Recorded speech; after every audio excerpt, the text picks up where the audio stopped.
Europe 1, la France bouge. La pépite. Inès, vous avez un master en psychologie. Oui. Appliqué aux ressources humaines. Vous avez, ça fait 20 ans que vous travaillez sur ces sujets de prévention, de discrimination, de mixité. Je voyais écouter attentivement Madame la Ministre ce soir sur Europe 1. Vous avez fait quasiment que ça dans votre carrière professionnelle. Vous avez passé près de 12 ans à salarié dans une association. Tout à fait. Et qu'est-ce qui fait que vous avez voulu monter votre boîte ? Alors en fait, au bout d'un certain nombre d'années, donc passées dans l'association qui s'appelait IMS Entreprendre pour la Cité, qui notamment était un peu à l'initiative de toutes les politiques de diversité dans les entreprises en France, j'ai voulu changer d'air et donc j'ai quitté l'association pour me mettre à mon compte, avec l'envie, en fait, ça faisait donc une quinzaine d'années que j'accompagnais les entreprises sur la mise en place de ces politiques et j'avais envie de travailler sur un outil de responsabilisation individuelle.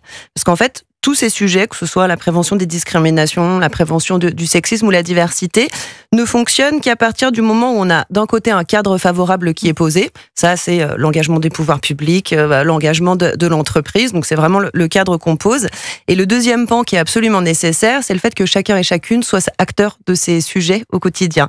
Et donc, je trouvais qu'il manquait en fait un outil qui permette individuellement aux salariés hommes et femmes de se poser un certain nombre de questions sur le rapport qu'ils entretiennent à la question du sexisme, mais aussi à la question... À l'intérieur même de l'entreprise. Voilà, à l'intérieur même de l'entreprise, de se dire, est-ce que potentiellement je pourrais être auteur ou autrice ? Est-ce que quand j'assiste à des situations où je suis témoin passif, et on travaille beaucoup sur cette notion de témoin passif. Alors justement, pour qu'on comprenne ce que c'est, vous savez qu'il y a un petit rituel dans la France Bouge qui s'appelle le pitch.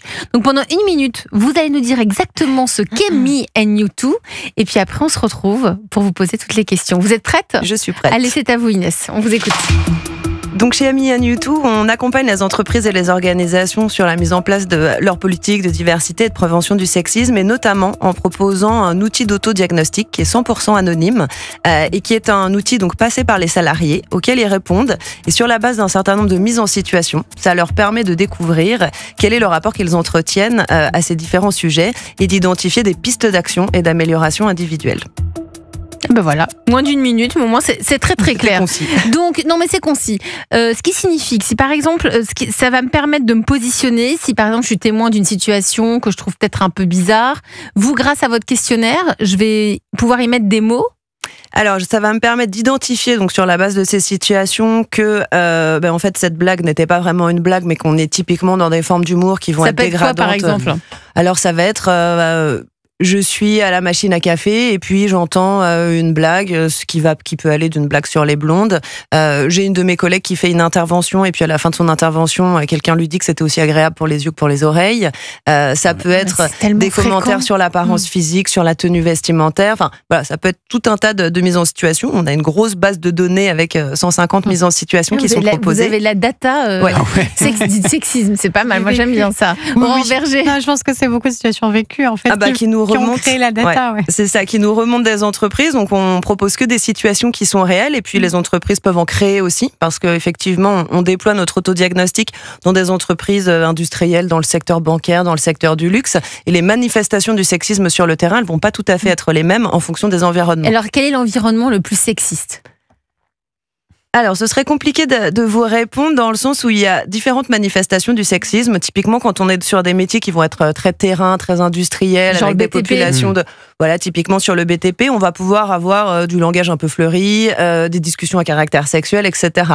Mais on trouve aussi des environnements extrêmement sexistes dans les lieux de pouvoir, notamment dans des niveaux de responsabilité extrêmement importants, dans lesquels il y a beaucoup de pression. Enfin, je pense qu'en politique, on n'est pas épargné sur le type de situation. Il y a beaucoup de sexisme en politique. Alors, franchement, je pense qu'il y en a. Ils s'expriment moins parce qu'on est plus nombreuses.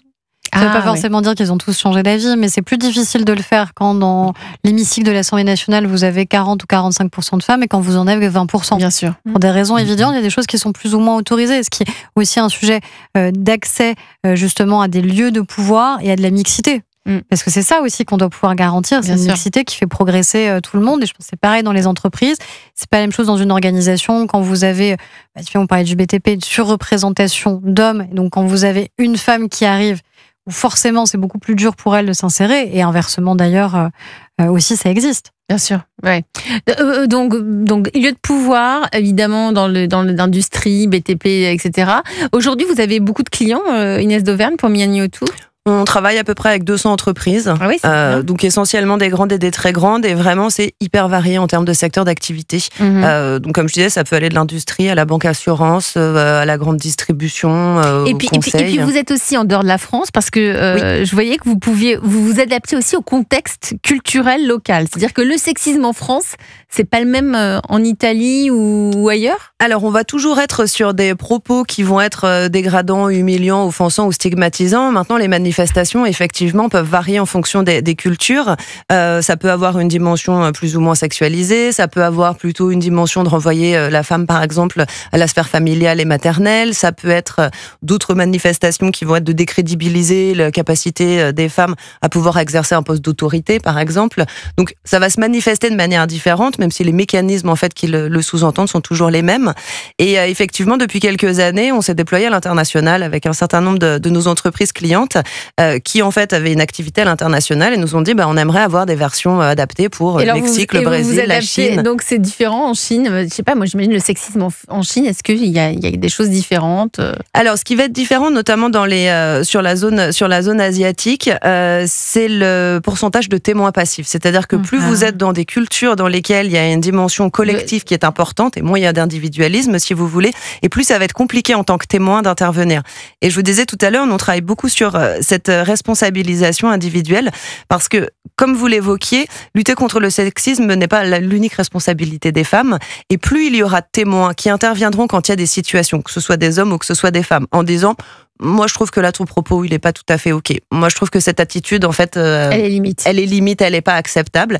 Et plus on ouvre une porte déjà pour ce que les victimes s'autorisent à dire qu'effectivement elles ont été choquées ou mal à l'aise, parce qu'en fait c'est très difficile quand on est victime de propos ou d'agissements sexistes de le dire dans un environnement, parce qu'on a peur d'être ostracisé, parce qu'on a peur de passer pour celui ou celle qui a pas d'humour. Donc on compte sur le témoin. En fait on crée des mécanismes de solidarité qui font qu'on redéfinit la nouvelle norme de ce qui est acceptable ou pas. Exactement. Plus vous avez de gens qui interviennent, et moins les auteurs ou les autrices de ce type d'agissement vont s'autoriser à le faire. Donc à travers vos questionnaires, vous sollicitez cette entraide finalement. Oui, tout à fait. Nous, on travaille donc sur cette prise de conscience individuelle, et puis l'entreprise qui a déployé un autodiagnostic, elle va disposer des statistiques anonyme évidemment, parce qu'on ne peut pas nominativement savoir qui a répondu quoi, qui en fait lui permet d'avoir une photographie du niveau de maturité de ses salariés sur le sujet, et donc ensuite de pouvoir savoir quels sont les types d'actions qu'elle va pouvoir mettre en place. Vous vouliez ajouter, Inès d'Auvergne, avant qu'on se quitte ? Je trouve que c'est vraiment hyper intéressant de travailler donc spécifiquement avec des collectifs masculins, parce qu'en fait,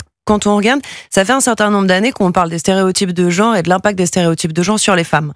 Quel est leur contenu, quelles sont les conséquences que ça peut avoir sur les femmes. Et je trouve que le point un peu oublié, l'angle mort, ça a été d'avoir ce débat-là, ces discussions-là aussi avec des hommes sur les conséquences de stéréotypes de genre sur les hommes. De la manière dont ça peut les enfermer dans un certain nombre d'injonctions, du fait qu'il faut faire carrière, il faut être puissant, il faut pas montrer ses émotions, il faut pas manifester ses vulnérabilités, etc. Et donc je trouve que c'est vraiment important aussi que les hommes s'emparent de cette question. De ce côté-là, parce qu'ensemble, sur le fait notamment de leur faire passer des messages sur l'idée qu'il n'y a pas une seule manière d'être un homme qui serait être un mâle alpha dominant, l'archétype de la virilité, mais qu'en fait on peut être un homme de plein de manières, au même titre qu'on peut être une femme de plein de manières. Et on a besoin les uns des autres, et pas les uns contre les autres.